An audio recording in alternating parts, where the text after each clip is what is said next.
നമ ശ്രീ മഹാദേവ്യൈ നമ. ഓം ശ്രീമദ്ദേവി മഹാഭാഗവതം 1-ാം സ്കന്ധം 12-ാം അധ്യായം. ഓം ഇതിൽ 53 ശ്ലോകങ്ങളുണ്ട്.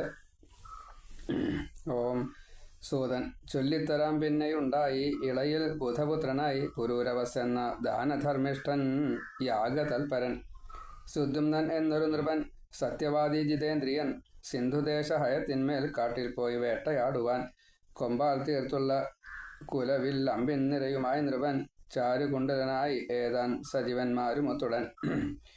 വൈവസ്വത മനുവിന് ശ്രദ്ധ എന്ന പത്നി, അതിൽ കുട്ടികളില്ല. അപ്പോൾ കുട്ടികളുണ്ടാവാൻ വേണ്ടി വസിഷ്ഠൻ്റെ നേതൃത്വത്തിൽ യാഗം നടത്തി. അപ്പോൾ ഉണ്ണി ഉണ്ടാവുക എന്നതാണ് അച്ഛൻ്റെ ആഗ്രഹം ഉണ്ടാവുക. അമ്മ പെൺകുഞ്ഞ് വേണമെന്ന് പറഞ്ഞു. അപ്പോൾ ഹോമത്തിൽ മന്ത്രം അങ്ങനെയായിപ്പോയി. ജനിച്ചപ്പോൾ കുട്ടി പെൺകുട്ടിയായി. ഇള എന്ന് പേരിട്ടു. അപ്പോൾ മനു പറഞ്ഞു, എനിക്ക് ഉണ്ണി ഉണ്ടാവണം, നിങ്ങളുടെ മന്ത്രം പഴിച്ചുണ്ടോ എന്ന് ചോദിച്ചു. മന്ത്രം പഴിച്ചിട്ടല്ല, അങ്ങയുടെ പത്നി ഇങ്ങനെ ആവശ്യപ്പെട്ടപ്പോൾ അതാണ് സംഭവിച്ചത്, അത്രയേ ഉള്ളൂ. എന്നാൽ ഉണ്ണി ആക്കണം എന്ന് പറഞ്ഞു. മഹാദേവനോട് തപസ് ചെയ്തുകൊണ്ട് ആവശ്യപ്പെട്ടു. മഹാദേവൻ പുരുഷനാക്കി തീർത്തു. ആ ഇളയ്ക്ക് സുദ്യുമ്നൻ എന്ന് പേരിട്ടു. ധാരാളം യാഗാദി കാര്യങ്ങളൊക്കെ ചെയ്യുന്നതായിട്ടുള്ള രീതിയിലാണ് ഈ സുദ്യുമ്നൻ വരിക. കാട്ടിൽ ചുറ്റിത്തിരിഞ്ഞേറെ കൊന്നാൻ കാട്ടുമൃഗങ്ങളെ പന്നിയും മുയലും പോത്തും കാട്ടുകോഴികൾ വാൾപുലി കരിമാൻ എട്ടടിമാൻ എട്ടടി മൃഗം ആര്യമാൻ എന്നിവറ്റയെ എയ്തും കൊന്നും ചെന്നു കയറി കുമാരവനം ആ നൃപൻ. ഇവിടെ ഈ ഉണ്ണി വലുതായി കഴിഞ്ഞപ്പോൾ 16 വയസ്സായി കഴിഞ്ഞപ്പോൾ നായാട്ട്. അപ്പോൾ ഇളാവൃതത്തിൽ ചെന്ന് കയറി എന്നാണ് നായാട്ട്. അവിടെ ചെന്നപ്പോൾ എല്ലാവരും സ്ത്രീകളായി. കുതിര, ഈ സുദ്യുമ്നൻ ഒക്കെ സ്ത്രീകളായി. അപ്പം അതിൻ്റെ കാരണം, അവിടെ മഹാദേവൻ്റെ പത്നി ശ്രീപാർവതിയോടൊത്ത് ഇരിക്കുന്ന സമയത്ത് സനകാദികൾ വന്നു. അപ്പോൾ ശ്രീപാർവതിക്ക് അത് ഇഷ്ടമായില്ല. ഇതിന് പരിഹാരം കാണണമെന്ന് പറഞ്ഞു. അപ്പോൾ ഇവിടെ വരുന്നവരെല്ലാവരും സ്ത്രീകളായിട്ട് മാറും. ഇനി ഇവിടെ ഞാൻ മാത്രമേ ആണായിട്ടുണ്ടാവൂ എന്ന് മഹാദേവൻ പാർവതിയോട് പറഞ്ഞു. അപ്പോൾ അവിടെ ചെല്ലുന്നവരൊക്കെ സ്ത്രീകളായിട്ട് മാറും. അവിടെ ഇതറിയാതെ കണ്ടാണ് ഈ സുദ്യുമ്നൻ നായാട്ട് സമയത്ത് സൈന്യത്തോടൊത്ത് അവിടെ എത്തിയത്. അവരെല്ലാവരും സ്ത്രീകളായിട്ട് മാറി എന്നാണ് പറഞ്ഞത്. ദിവ്യമാം മേരുവിൻ സാനുദേശം മന്ദാരശോഭിതം അശോകവല്ലി ഉൾത്തിങ്ങി ഇലഞ്ഞികൾ നിറഞ്ഞതായി പയലും പനയും പ്ലാവും നീർമാതളം ഇരിപ്പയും കടമ്പും ചമ്പകം മാവും മുല്ലപ്പൂ മണ്ഡപങ്ങളും താളിമാതളവും തെങ്ങും വാഴയും ശോഭ ചേർപ്പതായി വാടാങ്കുറിഞ്ഞി തൂമുല്ല പിച്ചി വല്ലികൾ ചേർന്നതായി കുളക്കോഴികൾ അന്നങ്ങൾ മൂളിപ്പാറുന്ന വണ്ടുകൾ കാറ്റൂതുന്ന മുളങ്കാടും കൊണ്ട് ആനന്ദിതമാവനം കുയിൽനാദം മുഴങ്ങുന്ന പൂ നിറഞ്ഞ മരങ്ങളെ കണ്ടു പരമോദം പൂണ്ട് സേവകരത്തുടൻ കാട്ടിൽ കടന്ന നേരത്ത് പെണ്ണായി രാജർഷി തൽക്ഷണം പെണ്ണായി തൻ ഹയവും ചിന്താവിഷ്ടനായി തീർന്നു മന്നവൻ. എന്തിതെന്തെന്നു ചിന്തിച്ചു വീണ്ടും വീണ്ടും പരുങ്ങിനാൻ വല്ലാത്ത ലജ്ജയും ഘോര ദുഃഖവും പൂണ്ടു ഭൂപതി. ചെയ്വതെന്ത്, എങ്ങനെ ഇവൻ പെണ്ണായി നാട്ടിൽ മടങ്ങിടും? ചതിച്ചതാര് എന്നെ, രാജ്യം ഭരിക്കേണ്ടതുമെങ്ങനെ? ഋഷികൾ സൂത നീ ചൊന്നത് അത്യാശ്ചര്യം രോമാഞ്ചദായകം. സുദ്യുമ്ന ഭൂവൻ സ്ത്രീയായിപ്പോയെന്നോ ദേവസന്നിഭൻ. മനോജ്ഞമക്കാട്ടിലേവം വരാൻ കാരണമെന്തുവാൻ? ചെയ്തതെന്താ നൃപൻ ചൊൽക വിസ്തരിച്ചതു സുവ്രത. സൂതൻ ഒരിക്കൽ ശിവനെ കാണുന്ന സനകാദി മുനീശ്വരർ അണഞ്ഞാർ. ദിക്കുകൾക്കൊക്കെ ഇരുൾ പോക്കുന്ന ഭാസുടും കാമകേളിയിൽ ഔത്സുക്യം പൂണ്ടൊര ചന്ദ്രമൗലിയും രതിക്രീഡ ആസക്തയായി തൻ കാന്തൻ തൻ മടിയങ്കലായി നഗ്നയായി താൻ അദ്രിജയും രമിച്ചും കൊണ്ടിരിക്കവേ പെട്ടെന്നാ മുനിമാരെ കണ്ടേറ്റം നാണിച്ചുപോയി ശിവ. പിടഞ്ഞെണീറ്റു തൻ ചേല വാരിച്ചുറ്റി അണിഞ്ഞുടൻ ലജ്ജിച്ചു വിറയും പൂണ്ടു നിന്നിതാ മാനശാലിനി. രമിച്ചു വാഴും അവർ തൻ സംഘം കണ്ട് ഋഷിമാർത്തത തിരിച്ചു പോയാരുടനെ നരനാരായണാശ്രമം. ലജ്ജയൊത്ത കാമിനിയെ കണ്ടുടൻ ഭഗവാൻ ഹരൻ ചൊന്നാൻ നാണിച്ചു ഖേദിപ്പതെന്തേ ചെയ്വൻ സുഖത്തെ ഞാൻ. ഇന്നു തൊട്ടി വനത്തിങ്കൽ അറിയാതെയും ആരൊരാൾ കടക്കുവത് അവൻ പെണ്ണായി ഭവിച്ചിടും വരാനനെ. ഈ കാടേവൻ ശപിക്കപ്പെട്ടുള്ളതായി അറിയുന്നവർ ദോഷപ്പെരുപ്പമോർത്തിങ് കടക്കാറില്ലൊരിക്കലും.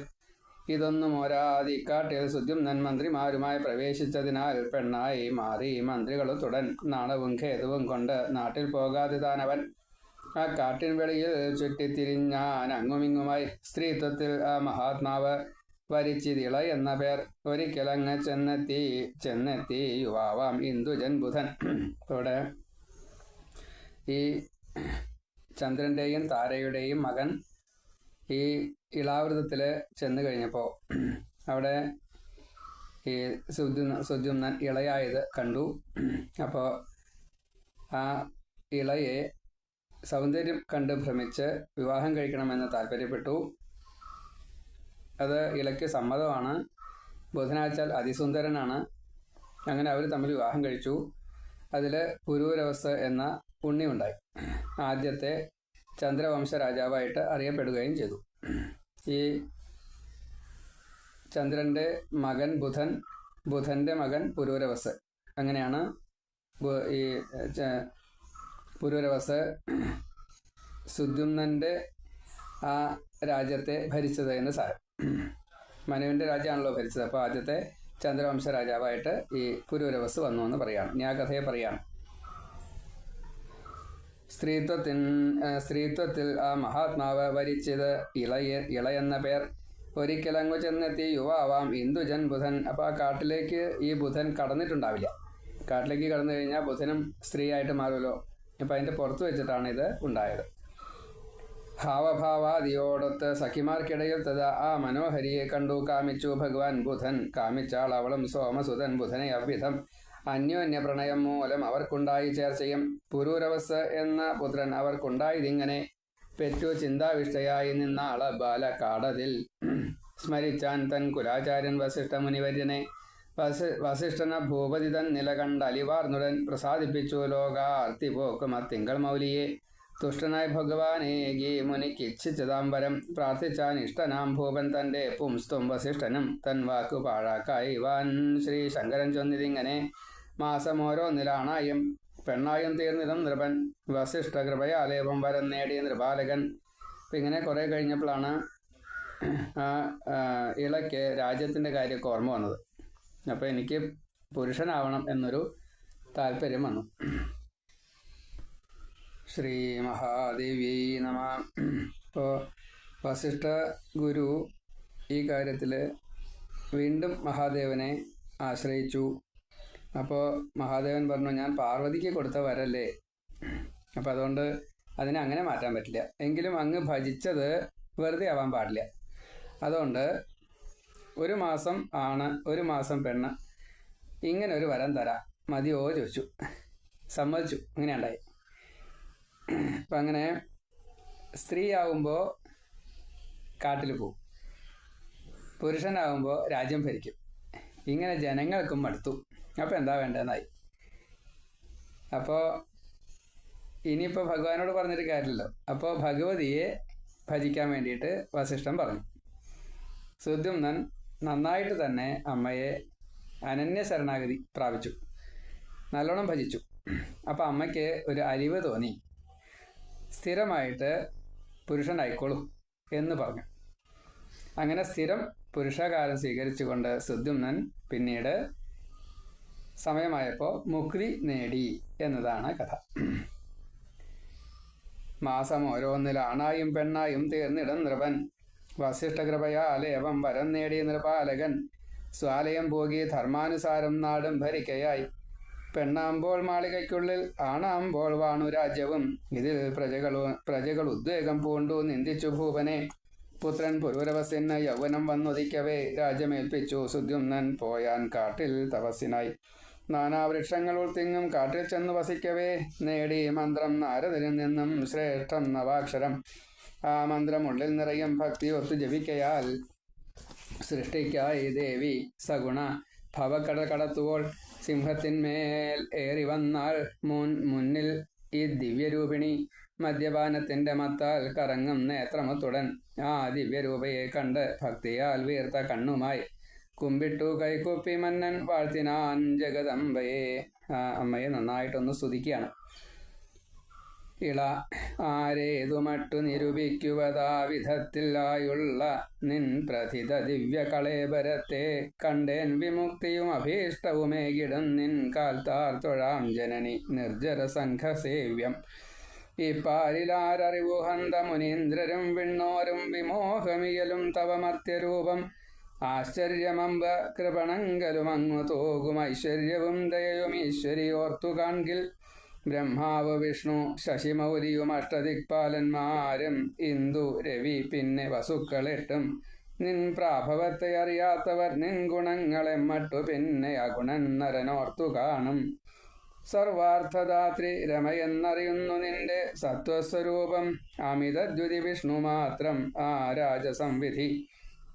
രാജസംവിധി ഹരൻ ശിവയാം തമോരൂപത്തെയുമാരറിവൂ നിർഗുണയായ നിന്നെ ഈ മൂഢബുദ്ധിയവനെങ്ങ അവിടുന്നിവങ്കൽ തൂകും മഹാർഘകൃപ നിസ്തുലമെങ്ങു തായേ നിൻ ഭക്തസേവകരിൽ ഉൾക്കനിവുറ്റ നിന്റെ കാരുണ്യലോല ചരിതം പരമിന്നറിഞ്ഞേൻ പൂമങ്കയാം ഭവതി വേൾക്കിലുമേതുമൂറ്റം കൊള്ളുന്നതില്ല മധുസൂദനനും ഭവാനി നിൻ ശുദ്ധിയേകുമൊരു കൈമലരാൽ മുകുന്ദൻ തൻ ചേവടിത്തളിൽ പവിത്രിതമാക്കയത്രേ ഇച്ഛിപ്പൂ താവകപദാഹതി താൻ അശോകം പോല പുരാണപുരുഷൻ ഹരിമോദപൂർവം കോവിക്കിലോ ഭവതി കുമ്പിടുവിക്കുമക്കാമാർത്തൻ സുരൗഘവിനുതൻ നിജകാന്തനീയം നിൻ ഭൂഷയാണ്ടഹരിതൻ സുവിശാല ശാന്തവക്ഷസ്ഥലത്തിൽ ഒരു കട്ടിലെന്ന പോലെ വാഴുന്നു നീ അരിയ കൊണ്ടലിൻ മിന്നൽ പോലിമ്മട്ടാ ത്രിലോകപതിയും തവ വാഹനം താൻ